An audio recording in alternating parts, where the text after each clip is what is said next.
Hello and welcome. Thank you for coming by. Today's video we have a very special topic, and that is the American author Sylvia Plath.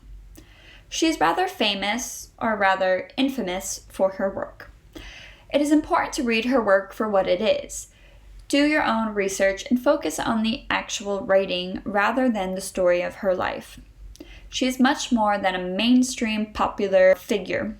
While she was definitely a feminist that did write about women's rights and issues, she also wrote about many other things, and she was very talented. She was well known for her use of metaphor and simile in her writing. One of Plath's strengths in her writing was to take the day-to-day mundane things and make it something more extravagant, more interesting, and to get you to really look at it on a deeper level. Even if you had not personally experienced something that she wrote about, you could find a way to relate to it through her words. Plath was born in 1932 in Boston, Massachusetts, USA. She published her first poem at the age of 8, and she attended and graduated from the women's private college, Smith College, in Massachusetts. She later went on to study in Cambridge in the UK, and she was a Fulbright scholar as well.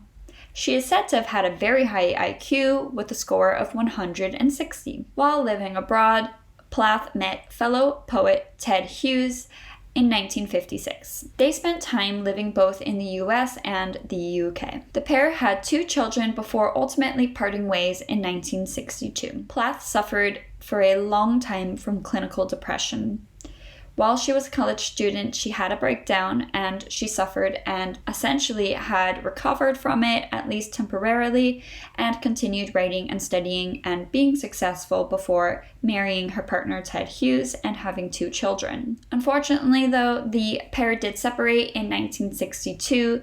Plath had been suffering within the first year of her second child being born. She was battling depression, and she did find out that her partner had an extramarital affair, and they went separate ways.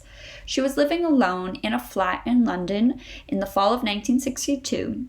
She had her 2 children with her, and she had a lot of motivation and inspiration to write during that time, and a great deal of the works that she is now famous for were written in that period. Though as the months got colder and colder, with the coldest winter in England for over 100 years, and both Plath and her children getting sick very often, she was in a dark place in the winter of 1963. Unfortunately, her only novel that was published, The Bell Jar, published in 1962 in the UK, did not have the positive response that she had wanted.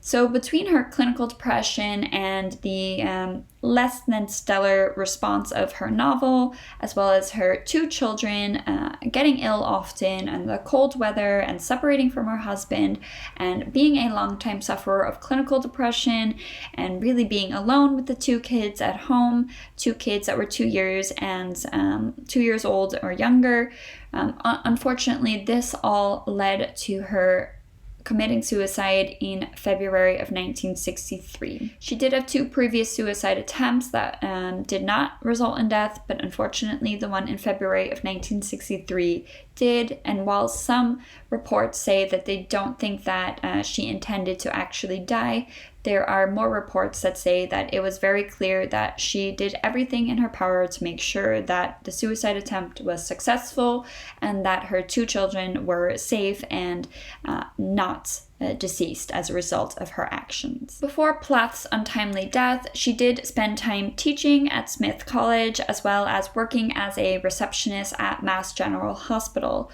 She stopped teaching in order to focus on her writing, and she attended lectures and received guidance from different other writers and mentors at Harvard University, for example, and she was able to open up and become more vulnerable in her writing, and she is now very well known for her work in the confessional genre. Arguably, her most well-known works are her only novel, The Bell Jar, and her second volume of poetry, which was published in 1962, both of which were published in 1962, and the second volume of poetry was titled Ariel. The Bell Jar did not have the most positive response at first in the UK, but it did some years later after she had unfortunately committed suicide, and it was released in the US. The US reception of the book was quite different.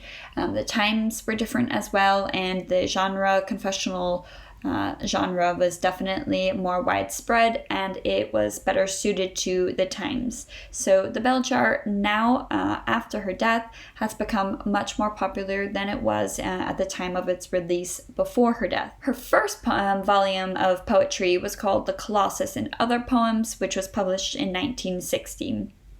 It was also met with positive praise, and she was often praised for her poetic techniques in that volume of poetry as well. Sadly, Plath's gruesome manner of death has played a large role in the way that readers and critics view her work, and sometimes the sensationalism of her life overshadows her work itself. So it is important to assess her work for what it is and not simply a part of her tragic story. No matter your opinion of her or her writing, you cannot deny that she has had a major impact on American literature, and I encourage that you read some of her work if you have not already done so. Please let me know in the comments below what you think about Sylvia Plath and her works. What is your favorite? What do you think about her use of poetic devices? And do you plan on reading anything else by her? Thank you so much for taking the time to watch this video. Please give it a like if you did like it, and be sure to hit the subscribe button to get more videos from me.